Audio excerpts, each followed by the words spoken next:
Welcome to Community with Carol. I'm Carol Berry, your host, and tonight we are in West Point, Alabama, here at the Branding Iron, and I have a guest here, Mr. Wesley Sams. Hey. Hey, can you tell me why we're here tonight? Yes, it's Autism Awareness Month, and we're here at the Branding Iron tonight to do a charity event. The Branding Iron is normally closed on Mondays, but they're fortunate enough to help us out, open the doors, and they give you a list of items to choose from.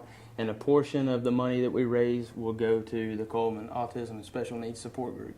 That's great. And Josh is really good to do things great. like this, so we appreciate Josh Speedman for opening the doors tonight. And so kind of tell me, you've had a busy day already, right? Pretty This busy. is a busy month because this is Autism Awareness Month, correct? That's correct. All right, so tell us what you got going on. So we've been wide open. Earlier today we had a softball game at West Point High School. It was Autism Awareness Night. They get some of the guys out there and girls to do opening pitch or the first pitch at the softball game and just kind of help raise awareness for autism. And the crowd was encouraged to come out tonight and support autism here at the Branding Iron. Right, and eat after the ball game. Right, and then of course we have this event tonight. A portion of the, like I said earlier, the portion of the meals will go toward Cullman Autism Special Needs Support Group. And then, let's see, Thursday night we'll be at Moe's Southwest Grill from 4 to 8. Same deal, it's a charity event. As here, a portion of those of the money raised there that night for people eating goes to Cullman Autism Special Needs Support Group. Then we have a pancake breakfast at Applebee's. That's Saturday morning, the 20th.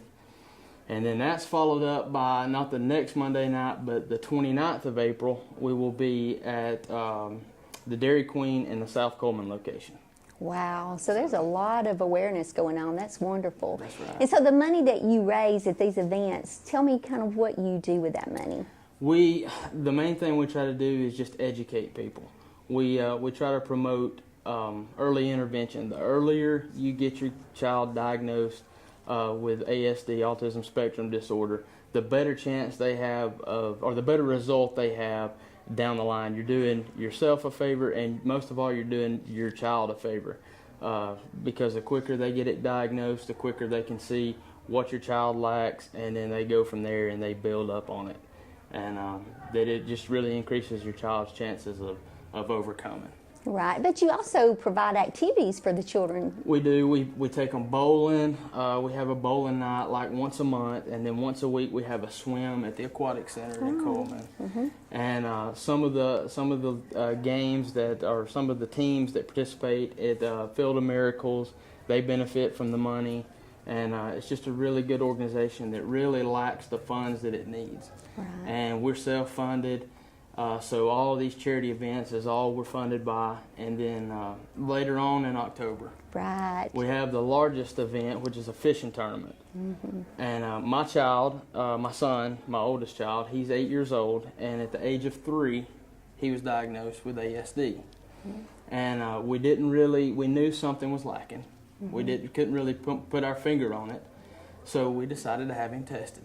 If he was autistic, we could take the steps needed to help him grow from it and to really educate ourselves and see what we could do to help him out. Right. If he wasn't, let's figure out what it is, get our finger on it, and then we'll go from there. It's probably the scariest part of not knowing. That's exactly right. It was scary, and then it's really, I'm not going to say it's not a great feeling, but it's exciting to see where my son has come from since the day that he has been diagnosed. And we couldn't do it without our family. My parents, my wife Brittany's parents, and then my daughter, she helps him out a lot. She makes him do stuff that he normally wouldn't do. And then my brother-in-law, his wife, and their kids, I mean, they're terrific with my son. So. Right. Well, I have a special place in my heart because of Bo. I have a uncle, and he's 62 now, Yeah. and so my children grew up with him, and they're such a blessing in your life because they just bring so much love and joy. He's always happy and just always loving, and he's 62 years old and just amazing. So yeah, it's wonderful. And I knew a little bit of your story, so I thank you for sharing that. You're welcome. So the things that he needs is for you to come out. Sounds like he's got a really busy week, so check out these events, come out and support Wesley and this foundation. And hopefully that we'll be able to see more events like this in the Hopefully future. so. All right. Thank you for well, the thank opportunity. you. Thank Appreciate you. it. Appreciate you.